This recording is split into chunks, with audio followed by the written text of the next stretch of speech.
Hello, everyone. Welcome back to the GSMC Basketball Podcast, brought to you by the GSMC Sports Network. As always, I'm your host, Meryl Fatemi. Getting right into our last segment of our show here, we're gonna talk a little bit about the Houston Rockets Golden State Warriors series, a series that's been really must watch. Every game has been unbelievable. Game 1 was the Steph Curry show. Game 2 was more of the Jalen Green, Amen Thompson show. Obviously, Jimmy Butler getting hurt in that game. And that's honestly it's going to have a wide effect on the series in general. Game 3, we saw Steph Curry continuing to take over without Jimmy Butler in the lineup. The defense of the Golden State Warriors playing a big role in this one. Draymond Green's defense. And I think a little bit of the Houston Rockets youth showed in that Game 3 with showing up, going into Golden State. Golden State obviously being one of the more hostile environments in the NBA. Not hostile, but just like loud. And just for young teams like the Houston Rockets, it can cause a lot of trouble in general. So we knew that was going to be a little bit of an issue, but it showed itself in Game 3, and the Golden State Warriors up 2-1 in this series, going into Game 4. The last Game 4 that needs to be played of this first round so far is this game. Everybody else now on Game 5 or looking forward to a Game 5. But it's honestly, this game does really depend on the health of Jimmy Butler. Jimmy Butler, before Game 3 being announced that he doesn't really have a whole bunch of mobility. He's been labeled with a pelvic contusion right now, a bone contusion. In general, he took an absolutely hard fall in that Game 3. Or Game 2, excuse me. And whether you want to say it was a dirty play from Amen Thompson or Draymond Green pushed Amen Thompson in general, whatever it was, Jimmy Butler took a hard fall in this one. And I said before, right after it happened, I believe I had the show on, it was on Friday. The game happened on Thursday. On Friday, I was back on the show, and I said, Jimmy Butler is most likely going to be out through the series, through Game 3s and Game 4. And I said he was going to be back. If the Golden State Warriors wanted a chance to have Jimmy Butler back, a healthier Jimmy Butler, they needed to force the series to Game 6 to have a chance. Right now, they're doing better than that as they have a 2-1 series lead. But I still stand by that. If they want Jimmy Butler at his best or a better version, they don't want a hindered Jimmy Butler. They don't want him on the court playing and forcing himself through a little bit of a nasty injury.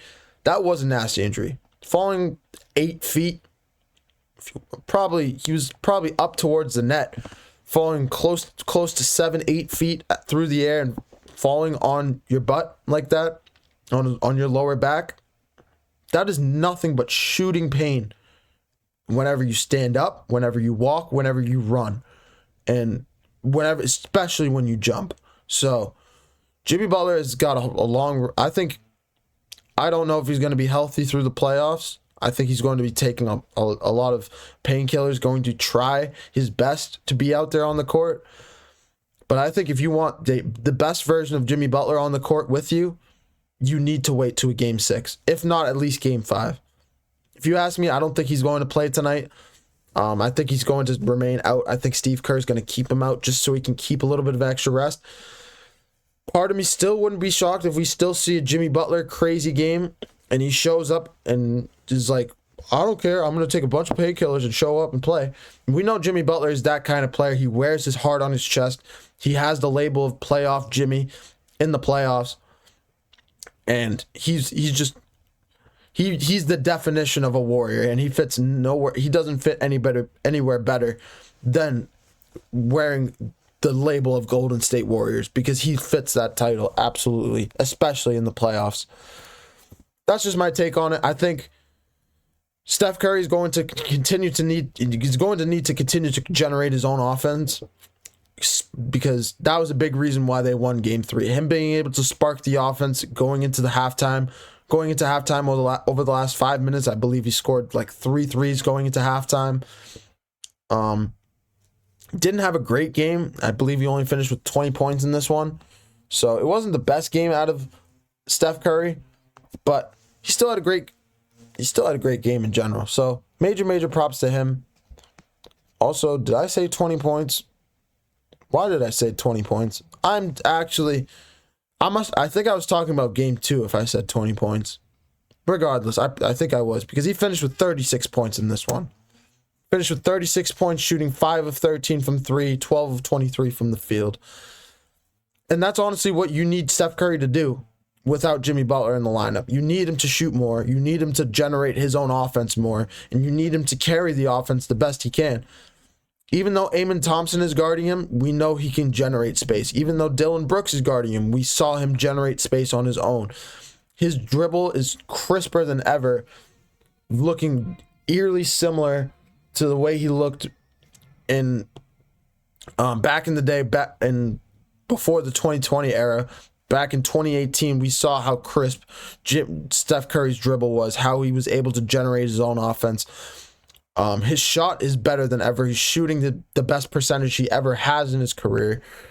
So we just need him. He needs to shoot the ball more. Plain and simple, he needs to generate the offense the best he can. And if he can't get it going early and Golden State falls behind early on, I don't know if they can recover from it, really. If they also need a Brandon Pajim, they need a Buddy Hield. In game 3, it was the plays of Buddy Hield and Gary Payton Jr. Buddy Hield going for 17, Gary Payton Jr. going for 16 points. They need players like that to step up without Jimmy Butler in the lineup. If they're gonna have a chance in this series, if they want to win this game, they need these guys to step up. But this game is also a must-win for the Rockets. If they go down 3-1, this series is most likely over.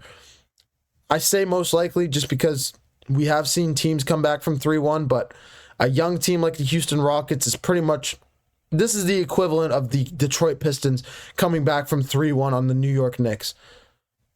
And there is no way I'm going to sit here and compare this Golden State Warriors team to the New York Knicks. So that's where I'm going to end this conversation right now before I get my head chopped off.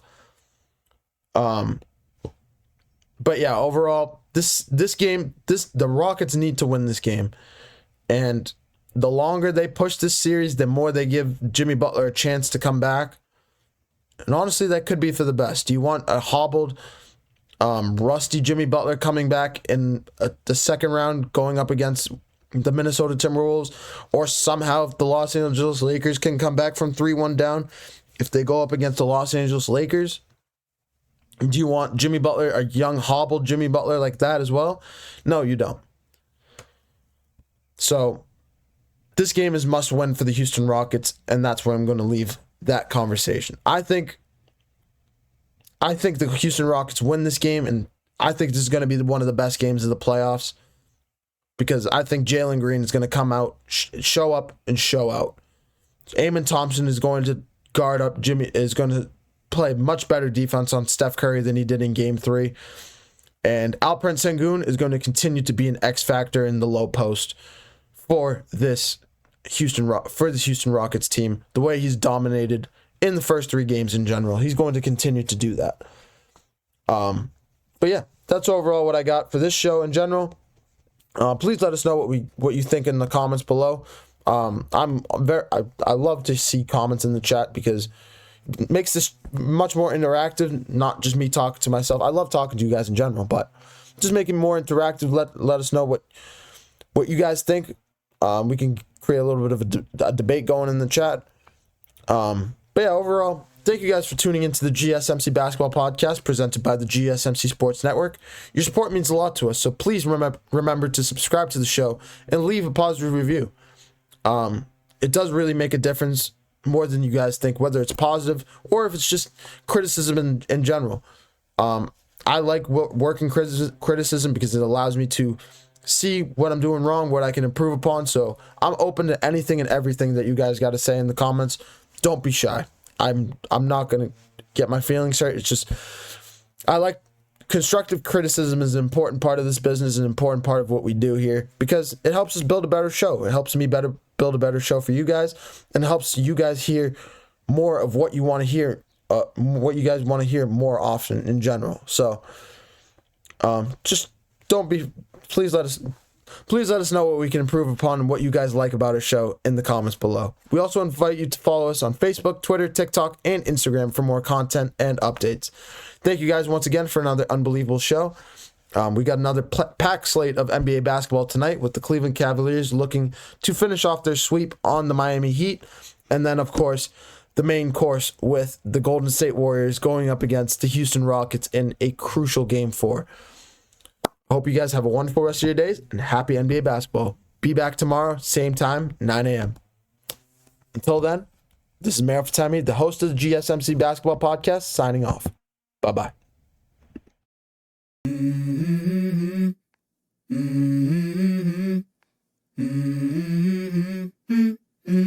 Let's go. I wake up to a little bit of drool on my pillow, feel like it's gonna be a bad day. Yeah, I'm tired of shit, and the coffee ain't hit yet, damn, ain't that great. I don't wanna go to